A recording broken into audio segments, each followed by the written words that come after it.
On est ici sur un indicateur qui mesure la peur et l'avidité sur les marchés et on voit qu'on a eu deux grosses phases d'euphorie sur le marché pendant ce cycle.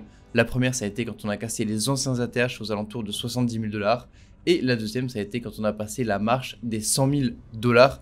Aujourd'hui, on est sur un marché qui est beaucoup plus raisonnable. On voit que les personnes sont de manière générale neutres, ont un petit peu plus peur que pendant ces phases d'euphorie. On pourrait continuer à retracer un petit peu et plonger un peu plus dans la peur avant de partir en bull run. On va voir ensemble, c'est parti. Bonjour à tous les Taurus et bienvenue sur ce Morning Bull Run. On a beaucoup de nouveaux qui arrivent en ce moment, ça fait plaisir. Soyez les bienvenus sur cette chaîne, on se retrouve tous les matins pour faire le tour des actualités crypto sur les dernières 24 heures. Moi c'est Zephyr Taurus et juste après on va retrouver Apollo pour faire un tour sur le point technique sur Bitcoin, sur Ethereum et sur les alts. Première actu qui nous intéresse, c'est à propos d'OpenAI, donc qui est la société qui gère ChatGPT.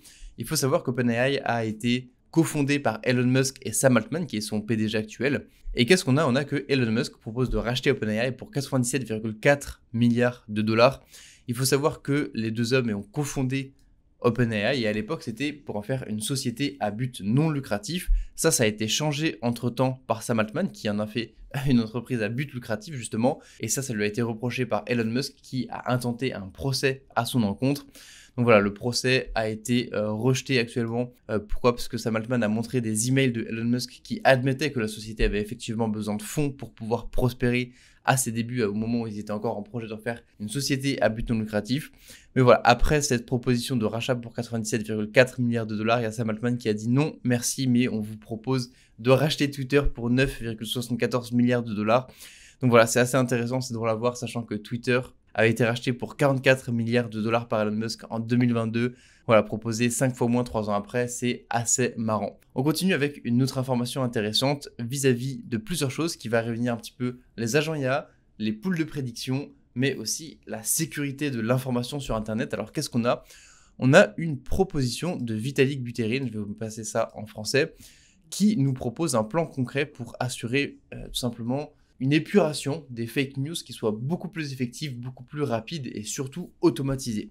Ce qu'il faut comprendre, c'est que actuellement, on a beaucoup de problèmes de fake news sur les réseaux sociaux, tout simplement des informations qui ne sont pas vérifiées, qui peuvent être publiées par n'importe qui, n'importe quand, n'importe comment. Et ça va de plus en plus loin avec l'IA notamment qui est capable de faire des deepfakes. Donc les deepfakes, ce sont tout simplement des vidéos de personnes construites de toutes pièces, mais où on pourrait faire dire à un Elon Musk, à un Donald Trump, à une personne très influente, eh bien des choses qu'il n'a absolument jamais dites, tout simplement parce que l'IA est capable de reproduire la voix, le visage à la perfection. Et donc ici, qu'est-ce qu'on a? On aurait bien une proposition de Vitalik qui viserait à utiliser l'intelligence artificielle pour trier tout le contenu qui serait susceptible d'être des fake news. Et comment ça marche concrètement? Eh bien, chaque fois qu'on a une information sensible, on a une IA qui va venir le détecter. Ensuite, on a une pool de prédiction qui va être créée. Donc, c'est-à-dire qu'on a d'autres agents IA ensuite qui vont venir spéculer sur oui ou non c'est une vraie ou fausse information. Et s'il y a plus d'IA qui spéculent sur le fait que c'est une fausse information, l'information est bloquée. Et ça, c'est intéressant puisque ça montre qu'on va dans un avenir où l'IA prend une place de plus en plus importante. Et ça, je suis vraiment curieux d'avoir votre avis là-dessus puisque c'est vraiment un débat humain finalement, plus qu'un débat financier ou crypto. Est-ce que vous aimeriez, oui ou non, vivre dans un monde où l'information est contrôlée par l'IA? Est-ce que ça vous gêne? Est-ce que vous trouvez ça bizarre? Ou est-ce que vous pensez au contraire que ça va apporter plus de sécurité de vivre dans un monde où une intelligence artificielle va pouvoir censurer du contenu et autoriser d'autres contenus? Je suis vraiment curieux, dites-moi dans les commentaires, prenez 5 secondes, arrêtez-vous et dites-moi ce que vous pensez de cette course à l'intelligence artificielle et de la place prépondérante qu'elle prenne de plus en plus. Parce que moi je suis à la fois excité et à la fois effrayé, je vous mens pas, et bien de voir la direction que ça prend. On continue ce morning avec stratégie de Michael Saylor qui a racheté du Bitcoin. Je vous l'annonçais hier, il l'avait teasé. Effectivement, on a eu un rachat de 7633 Bitcoin. Toujours la même chose, une des entités les plus puissantes en termes d'acquisition de Bitcoin. C'est même ceux qui ont le plus de Bitcoin. C'est à double tranchant, on l'a déjà évoqué hier. Le risque, c'est bien sûr qu'un jour ils se mettent à vendre et que ça entraîne un bear market puisque c'est le genre d'entité qui peut créer un bear market à elle toute seule. Ensuite, on a eu également une nouvelle intéressante du côté de Cardano, parce qu'on a enfin un ETF sur Cardano qui a été déposé par Grayscale et le New York Stock Exchange Arca. Donc ça, c'est vraiment intéressant. Et enfin, dernière nouvelle du côté des crypto-pépites qu'on vous a présenté.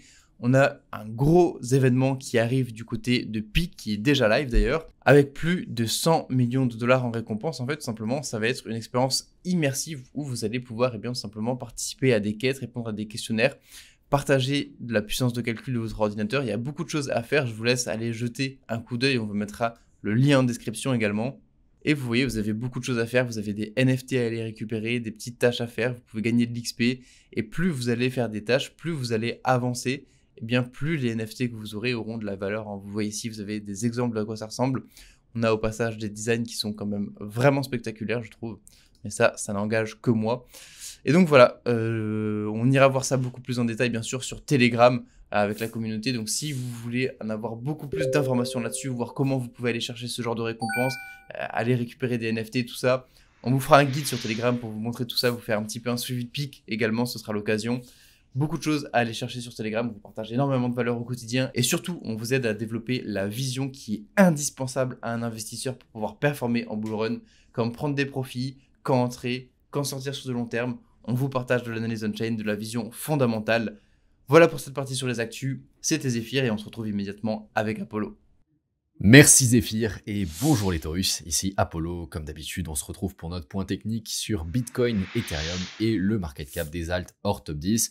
Alors sur Bitcoin en hebdomadaire, ce qu'on disait hier, c'est qu'on a un potentiel retour de la volatilité sur ce début de semaine. Vous voyez qu'on a des premiers mouvements acheteurs sur ces niveaux. Après la semaine dernière qui avait été assez destructrice avec cette mèche de liquidation, on était revenu sur notre zone clé et on a très bien réagi sur ces niveaux. Donc maintenant la question à se poser, c'est est-ce qu'on va donner raison à la team verte, la team rouge? Vous voyez que c'est toujours la guerre entre les deux. D'ailleurs, dites-moi dans les commentaires les rouges si vous pensez toujours qu'on va aller chercher le trait rouge, et la team verte, dites-moi si vous êtes toujours solide sur vos appuis. Sincèrement, je pense qu'on est dans une phase où on va aller chercher des nouveaux plus hauts. Évidemment, on n'est pas à l'abri de revenir plus bas, retester notre zone ici. Mais vous voyez qu'on a un potentiel swing point qui est en train de se créer. Un petit peu comme ce qu'on avait eu ici finalement, vous voyez, sur ces niveaux-ci.